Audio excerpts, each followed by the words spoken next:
The cooling manifold on junction box 7 was being particularly stubborn tonight. And Marcus Chun was 3 knuckles deep in greasy machinery when he heard the sound, a soft, whistling whimper that definitely didn't belong in the maintenance sector of Station Kepler-9. He froze, wrench in hand, listening past the ambient thrum of the station's environmental systems. There it was again, closer this time. A shuffling sound, followed by that same musical whimper. Marcus wiped his hands on his already stained coveralls and stepped out from behind the half-disassembled cooling unit. The maintenance bay stretched before him in its usual, organized chaos tool carts. Spare parts bins, diagnostic equipment blinking lazily in the low night cycle lighting. At 0200 hours, this section should have been completely empty except for him. The automated systems didn't need supervision, and the other mechanics had clocked out hours ago. Marcus preferred the solitude of night shifts. Fewer interruptions meant he could actually fix things properly, but someone or something was definitely in his bay. "Hello?" He called out, his voice echoing slightly off the metal walls. "This is a restricted area. You need authorization to be here." Movement caught his eye near the secondary airlock, behind a stack of replacement air filters. Marcus approached slowly, his mind already running through possibilities. Lost crew member? Unlikely. Everyone on Kepler-9 knew the station layout by heart after their first week. Maintenance droid malfunction? Possible, but droids didn't whimper. He rounded the air filters and stopped dead. A child sat huddled against the wall. Knees pulled to her chest, enormous eyes reflecting the emergency lighting like twin moons. But this was no human child. Her skin had the distinctive iridescent quality of the Zephyr species, shifting between shades of silver and pale blue depending on the angle of the light. Delicate crystalline structures, not quite hair, not quite feathers cascaded from her head in graceful arcs, currently drooping with obvious distress. She wore what looked like formal clothing, though it was now rumpled and stained with something that might have been food. She couldn't have been more than 7 or 8 years old by Zephyr standards, which Marcus only knew because he'd done maintenance work for a Zephyr merchant vessel last year. The pilot had shown him hollows of his family. "Hey," Marcus said softly, crouching down to her level about 3 meters away. He kept his posture open, non-threatening. "Are you lost?" The child's crystalline crest, what the Zephyr used to express emotion, flickered rapidly between colors. Red tints indicating fear, he remembered. She made that whistling sound again, and Marcus realized with growing concern that she was speaking in Zephyr, a language he didn't speak. Okay, he said, more to himself than to her. "We've got a communication problem here." He slowly reached for his multi-tool, moving deliberately so as not to startle her. The universal translator should handle this. Marcus activated it, holding the device between them. "Can you tell me your name?" The child whistled and clicked something that the translator struggled with, producing garbled syllables before settling on. "Lissa, lost seeking home, fear darkness alone." The translator was doing its best. But Zephyr was a complex language that relied heavily on tonal variations and harmonic overtones. The device could approximate, but nuance was lost. "I'm Marcus," he said, pointing to himself. "Marcus, you're safe here, Lissa. I'm going to help you find your home, okay?" She watched him with those large, reflective eyes, her crest still flickering red, but with occasional flashes of other colors, maybe cautious hope. Marcus wished he'd paid more attention to that Zephyr pilot's explanation of crest language. He sat down fully, cross-legged on the floor, making himself less imposing. "Are you hungry?" He mimed eating, then reached slowly into his jacket pocket. He always kept emergency rations, not because he expected emergencies, but because he often got so absorbed in his work that he forgot to eat. He pulled out a protein bar and unwrapped it, breaking off a piece and eating it himself first. "See? Safe. Food." Lissa's crest stopped flickering quite so frantically. She watched him chew, then tentatively extended one delicate, three-fingered hand. Marcus placed the rest of the bar in her palm, careful not to touch her directly. He wasn't sure about Zephyr protocols regarding physical contact. She sniffed the bar with tiny, nostril slits he hadn't noticed before, then took a small, cautious bite. Her crest suddenly flared with bands of warm gold pleasure, he hoped. She ate more eagerly now, though with perfect, delicate manners that spoke of careful upbringing. Good, right? Marcus smiled. Earth food. Probably not what you're used to, but it'll keep you going. While she ate, Marcus's mind raced through the implications. A Zephyr child, alone in the maintenance sector, wearing expensive clothing. Lost, unable to communicate effectively, frightened. This wasn't just a kid who'd wandered away from their family. This was a situation that would have security alerts and frantic parents, and probably diplomatic incidents attached to it. He needed to check the station alerts. But his datapad was across the bay on his workbench. Marcus pointed to it, then to himself. I'm going to get something. Stay here, okay? Stay. She watched him go, still chewing the protein bar. Marcus grabbed his datapad and swiped it active, immediately noticing 17 missed alerts. His heart sank as he read the first one. Priority alert. Missing minor diplomatic level subject. Lissa. Daughter of Ambassador Serafini of the Zephyr Coalition age. 6 cycles. 8 standard years equivalent. Last seen. Diplomatic quarters. Section A. 1830 hours. Description. Silver blue iridescent skin. Crystalline crest. Wearing formal dinner attire. All personnel. Report any sightings immediately to station security. Note. Subject does not speak standard galactic. Native Zephyr language only. Marcus looked back at the child, at Lissa, the ambassador's daughter who had finished the protein bar and was now examining his tools with evident curiosity. An ambassador's daughter. In his maintenance bay. At 2 in the morning, he should call security immediately. That was protocol. But looking at her crest, which was finally showing more gold than red, he hesitated. The moment security stormed in with their armor and weapons and urgent energy, she'd be terrified again. And he'd be just another person who'd failed to see her as a frightened child first and a diplomatic incident second. Marcus walked back slowly, datapad in hand. He sat down across from her again and pulled up a simple drawing program on the device. Lissa, he said, pointing to her, then to the datapad. He sketched a simple stick figure with a crystalline crest. You. She leaned forward, fascinated. He drew another figure, taller, with more elaborate clothing and a mature crest. Your mother? Mama?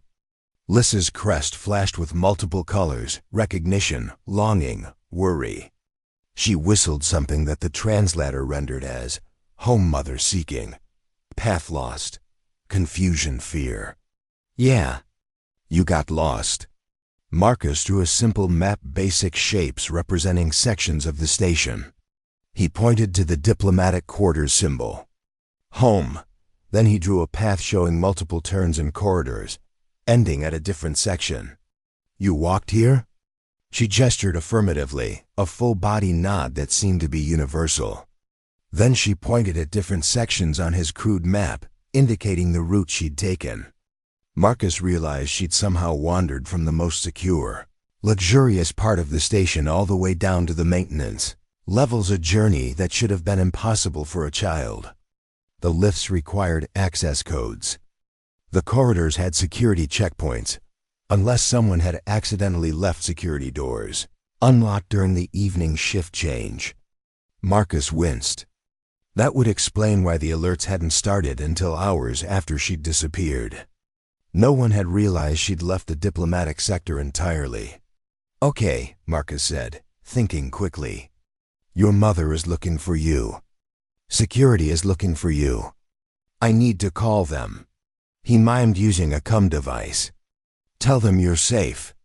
Lissa's crest flared bright red again. She made a sharp, distressed whistle and shrank back against the wall.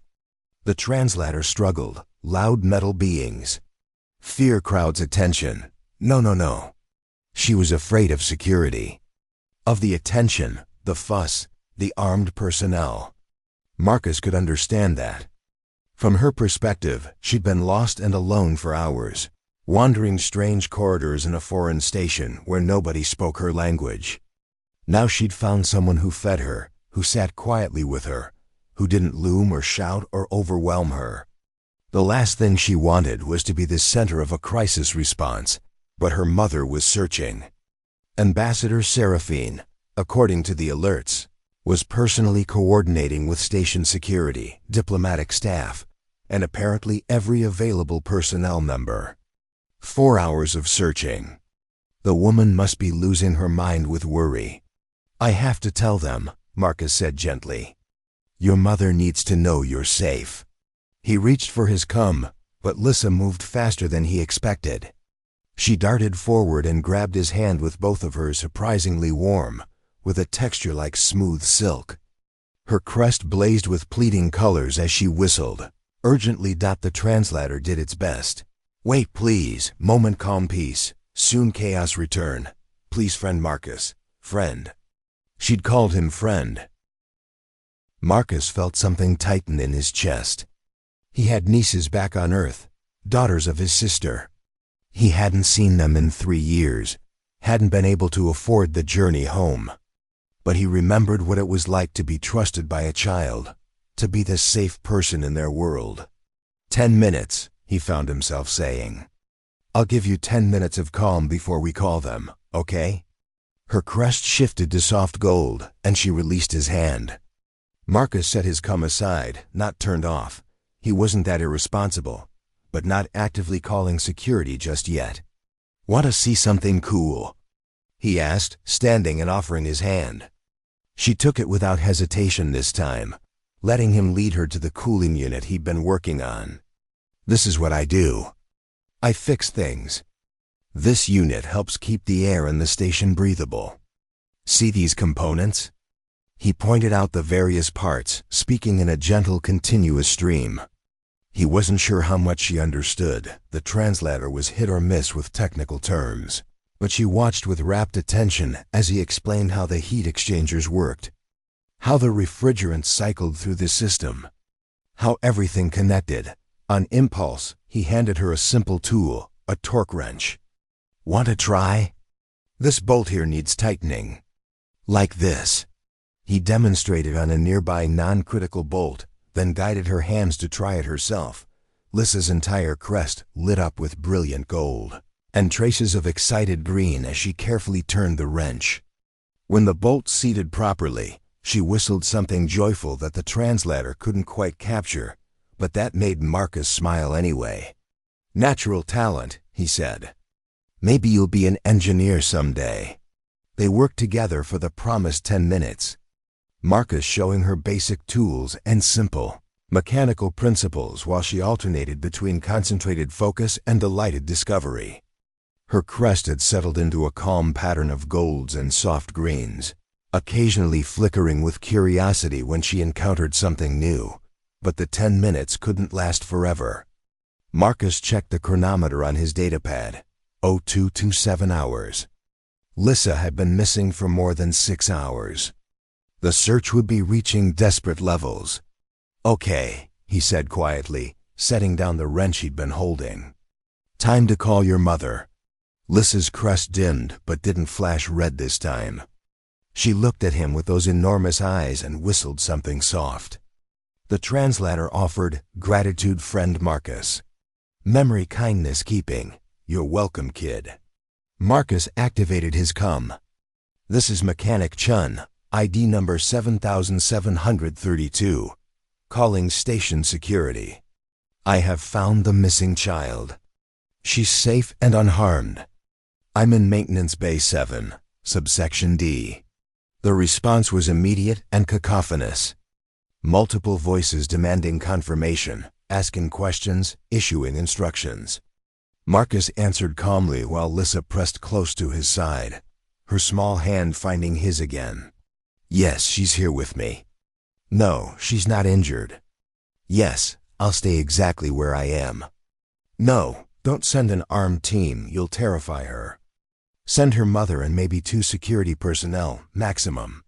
She doesn't speak standard, and she's been through enough tonight. There was pushback, of course. Protocol demanded a full security response. Marcus pushed right back. Listen, she's 6 years old and scared. She wandered down here because she got lost, not because there's some security threat. If you send a dozen armored officers charging in here, you'll traumatize a child and create the diplomatic incident you're trying to avoid. Send her mother. Let them reunite quietly. Then we'll deal with all the reports and procedures. A different voice came on the come deeper, with the authority of command. This is Commander Torres.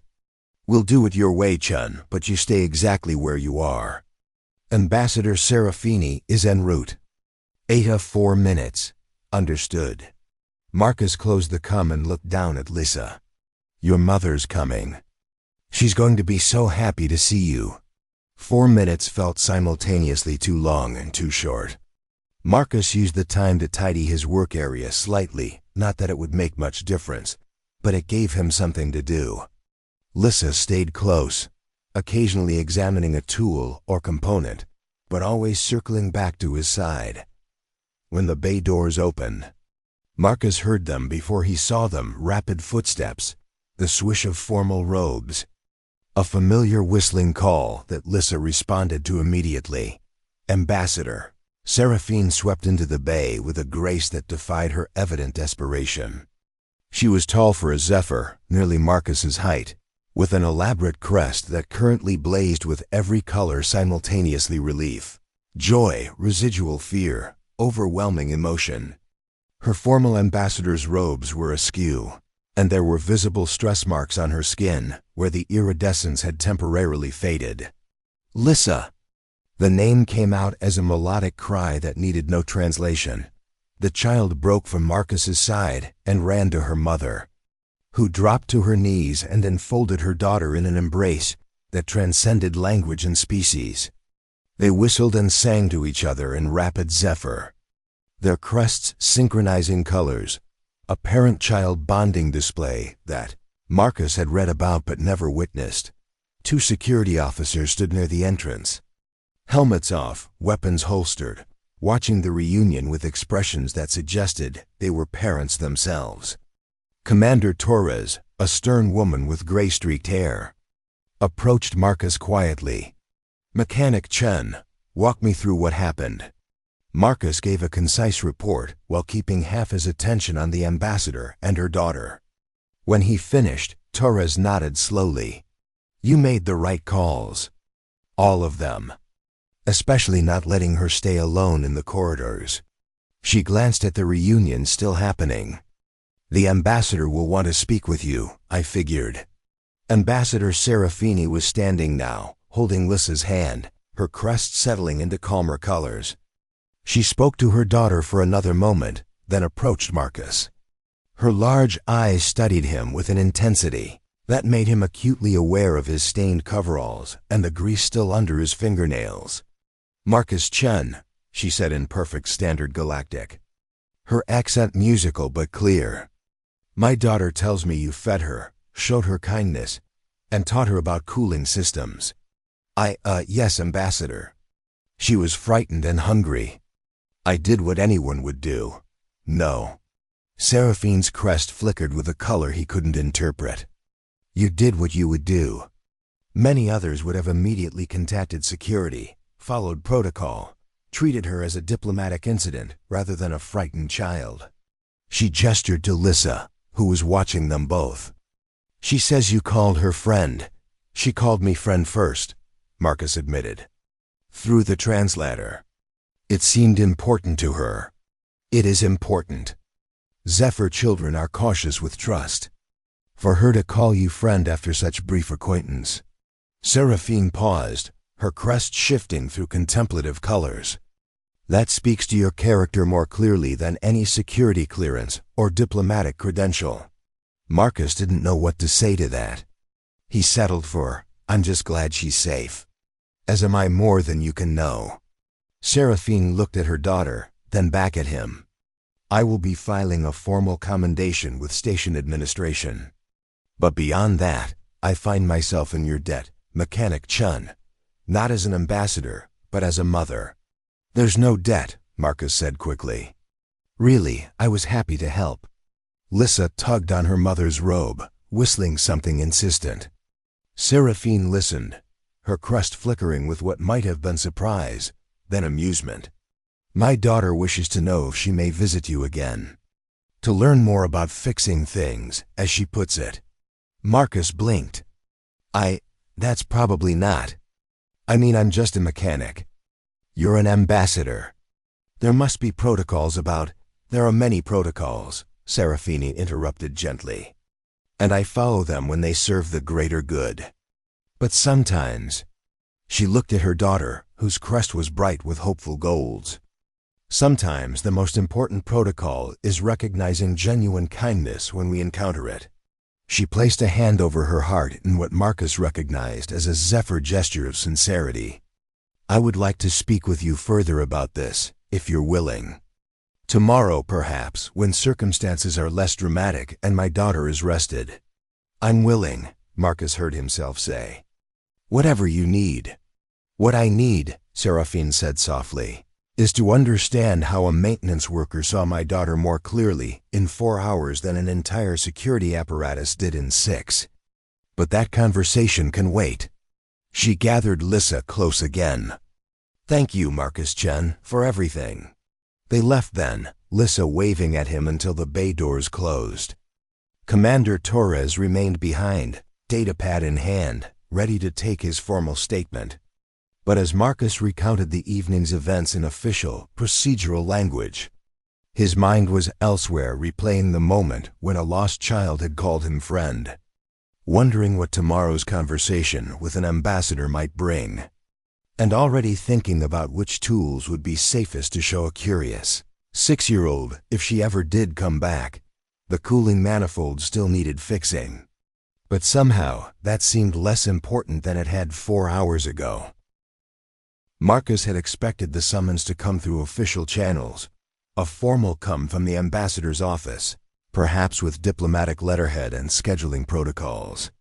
Instead, at 1400 hours the next day, Ambassador Seraphine simply appeared at his maintenance bay with Lissa in tow and 2 discreet security personnel maintaining a respectful distance. He was elbow-deep in a recalcitrant air filtration unit when they arrived, and didn't notice until Lissa's delighted whistle echoed through the bay. He extracted himself quickly, wiping his hands on a rag that probably made them dirtier rather than cleaner. Ambassador, he managed, suddenly aware that his coveralls had acquired several new stains since last night. I wasn't expecting— I thought you'd come if— Formality has its place, Seraphine said, her crest displaying calm, pleasant colors, soft blues, and gentle golds. But my daughter has been awake since dawn, asking when she could see friend Marcus and learn more about tools. I decided that today, informality might serve us better. Lissa had already darted past her mother and was examining Marcus's current project with intense focus. She whistled something that the translator rendered as, "Broken thing needs fixing. Marcus shows how." That's— Yes, if your mother says it's okay. Marcus looked at Seraphine, who nodded with what might have been amusement flickering across her crest. Please. I suspect she learned more here in an hour than she has in a week of formal tutoring. Marcus found himself smiling. Okay, Lissa. This is an air filtration unit. It cleans the air we breathe, removes particles, and adjusts the gas mixture. Right now, the primary intake valve is stuck.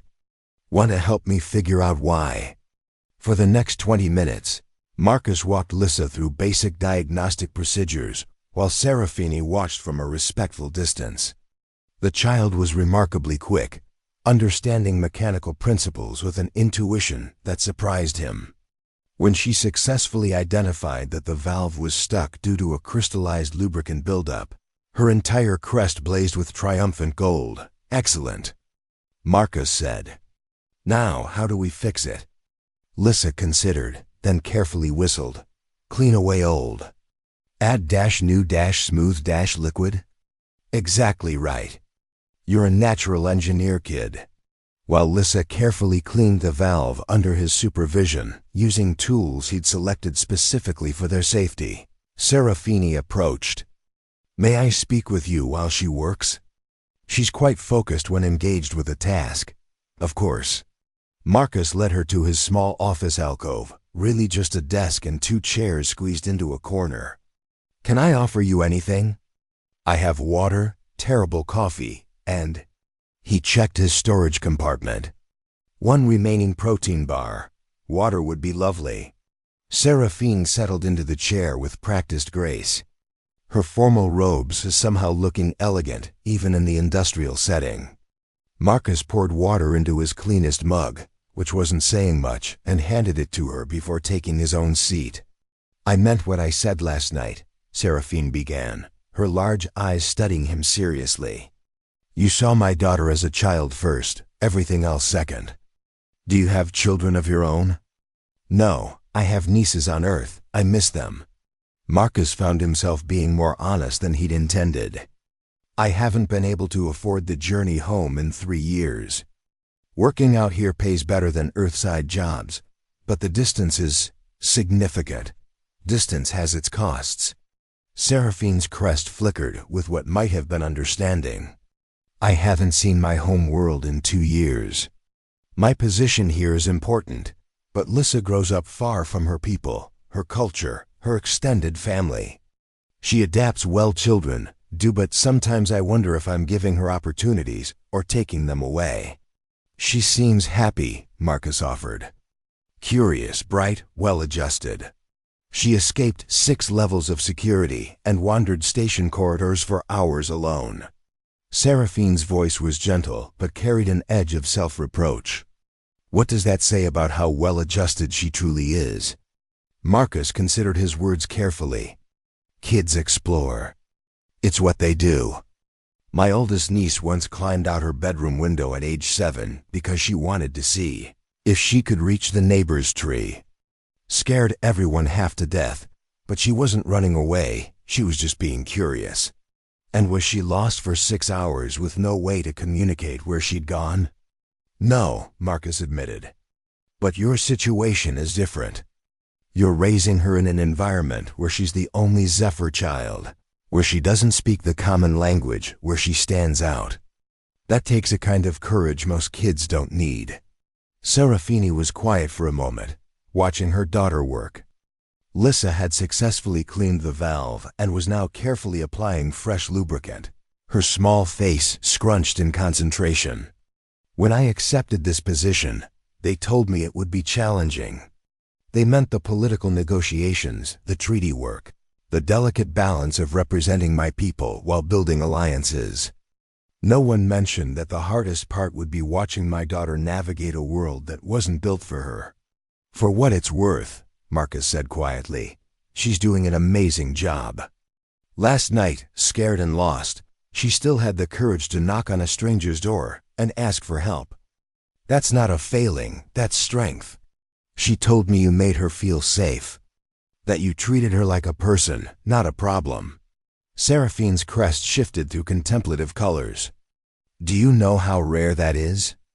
Most beings see her species first, her age second, her personality a distant third, if at all. I work with machines, Marcus said. Machines don't care about species or status. They just break, and you fix them by understanding what they need. People aren't that different, really. You figure out what they need, you provide it if you can. And what did you determine my daughter needed last night? Safety, calm, something familiar in an unfamiliar situation. Food helps, it's universal. And someone who wasn't going to make her frightened situation more frightening. Seraphine took a slow sip of water, her crest displaying colors Marcus was learning to interpret as thoughtful consideration. I have a proposition for you. Mechanic Chun, one that will likely violate several protocols and raise numerous security concerns. That sounds ominous. I would like Lissa to visit you regularly, perhaps twice a week. Supervised, of course, but allowed to spend time learning whatever you're willing to teach her. Seraphine raised a hand before Marcus could respond. I'm not asking you to become her tutor or guardian. I'm asking if you'd be willing to be what you were last night, someone who sees her as Lissa first. Marcus glanced at the child in question, who had successfully reassembled the valve and was now testing its movement with evident satisfaction. Ambassador, I'm just a mechanic. I'm not trained in childhood education or diplomacy, or, exactly. You're not trained to see her as a diplomatic asset or a political consideration. You taught her about cooling systems because she was interested, not because it advanced some agenda. Seraphine leaned forward slightly. My daughter needs normalcy, Marcus. She needs someone who isn't part of the diplomatic corps, who doesn't speak to her in careful, measured tones designed not to offend. She needs a friend. What about other children on the station? There must be 17 human children, 9 Centauri, 5 Valorian, 3 Martian, and 1 Kepler-9 native, Seraphine recited. I know because I've tried to arrange playdates, cultural exchanges, socialization opportunities. Do you know what happens? The parents treat it like a diplomatic function. The children are coached on proper etiquette for interacting with the ambassador's daughter. Everyone is so carefully respectful that no actual friendship ever forms. Marcus could picture it, well-meaning parents. Nervous children.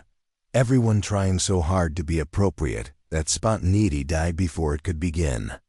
And you think I'm different because I didn't know who she was when I met her. I think you're different because knowing who she was didn't change how you treated her. Seraphine's crest flashed with decisive colors. I'm not asking for charity, Marcus. I'll compensate you for your time, formally arrange it through proper channels, ensure it doesn't interfere with your work schedule. But I am asking, as a mother, not an ambassador, if you'd be willing to let my daughter be just a child in your presence. Marcus looked at Lissa again. She'd moved on to examining a diagnostic tool, turning it over in her small hands with careful curiosity. Her crest was displaying the calm, happy colors he was beginning to associate with her being genuinely content. You don't need to compensate me, he heard himself say. If she wants to visit, she can visit. I'll teach her whatever she wants to learn about fixing things. But Ambassador, I need you to understand, I'm going to treat her like I'd treat my nieces. That means if she does something dangerous, I'll tell her no. If she's being unreasonable, I'll call her on it. I won't defer to her because of who her mother is. That, Seraphine said, her crest blazing with warm golds, is exactly what I'm hoping for. They worked out the practical details. Lissa would visit twice a week during Marcus's day shifts, accompanied by one security officer who would maintain distance but stay present. Visits would last 2 hours unless Lissa became tired or disinterested. Marcus would teach her basic mechanical skills, safety protocols, and whatever else seemed appropriate. Seraphine would handle all the official permissions and paperwork. Thank you, Seraphine said as they concluded their discussion. You're giving her something I cannot, a space where she's not the ambassador's daughter, just Lissa. She's a good kid, Marcus said simply. This won't be a hardship. Seraphine called her daughter over, speaking to her in rapid zephyr. Lissa's crest flared with excited colors as she listened. Then she turned to Marcus and whistled something lengthy that the translator struggled with before producing. Visit learning often? Joy, gratitude, friend Marcus. Teach many things? I'll teach you everything I know about fixing stuff, Marcus promised. But you have to follow safety rules, okay? Tools can be dangerous if used wrong. Lissa nodded solemnly, her crest shifting to serious blues and greens. Promise careful learning. They left shortly after, Lissa waving enthusiastically as they departed. Marcus returned to his work, but found his mind wandering to lesson plans. What would be safe for a 6-year-old to learn? Basic circuitry? Simple mechanical assemblies? He'd need to order some age-appropriate tools. Create a workspace that was safer than his usual controlled chaos. The realization hit him that he was excited. Genuinely excited to teach someone who wanted to learn. Not out of obligation, but from pure curiosity. The first official visit happened 3 days later. Lissa arrived precisely on time, accompanied by a security officer named Davos who positioned himself near the entrance, and proceeded to become remarkably unobtrusive. She wore practical clothing this time, something like coveralls in miniature, clearly designed for getting dirty. Ready to learn? Marcus asked. Her crest blazed enthusiastic gold. Ready, eager beginning. He started with the absolute basics, identifying tools, understanding their purposes, learning safety protocols. Lissa absorbed everything with focused intensity, asking questions that often went deeper than he'd expected. Why did insulated handles prevent shock? How did torque affect material stress? What determined which alloy was used for which purpose? 2 hours passed like 20 minutes. When Seraphine arrived to collect her daughter, Lissa was covered in harmless grease and absolutely radiant with happiness. We fixed 3 things, she announced to her mother in Standard, her accent heavy but clear. She'd been practicing. And Marcus says next time I can learn about electrical circuits. Wonderful, Seraphine said, though her eyes asked Marcus a question. Was this okay? Did it go well? He nodded slightly and saw relief flicker across her crest. The pattern continued over the following weeks. Lissa visited twice weekly, each time diving deeper into mechanical and engineering principles. Marcus found himself researching Zephyr learning styles, adjusting his teaching methods to accommodate her different sensory processing. She taught him Zephyr color language in return, helping him understand the emotional nuances her crest displayed. "You're sad blue today," she observed during their 4th session, her crest mirroring concerned colors. "Why?" Marcus paused in his explanation of hydraulic systems. "Just got a message from my sister. My oldest niece's birthday is next week. I'm going to miss it again." "Earth far away," Lissa said sympathetically. "Family-missing hurts. Double quotes. Yeah, it does."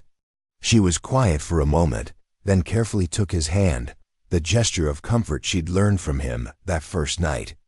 "You teach me. Like uncle teaching. Maybe. Maybe I'm family little bit." "Station family?" Something in Marcus's chest tightened.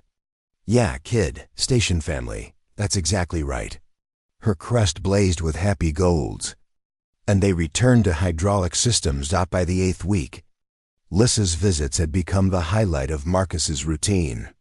She was progressing remarkably, understanding complex systems, solving problems creatively, demonstrating an intuitive grasp of engineering principles that surprised him consistently.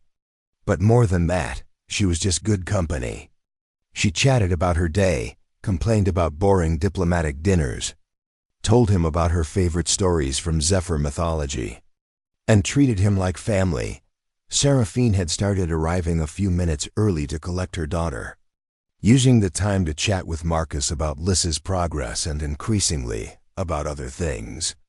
Station politics, Earth culture, the challenges of diplomatic work. They'd become friends in that careful way adults did when circumstances brought them together. "She talks about you constantly," Seraphine admitted during one of these conversations.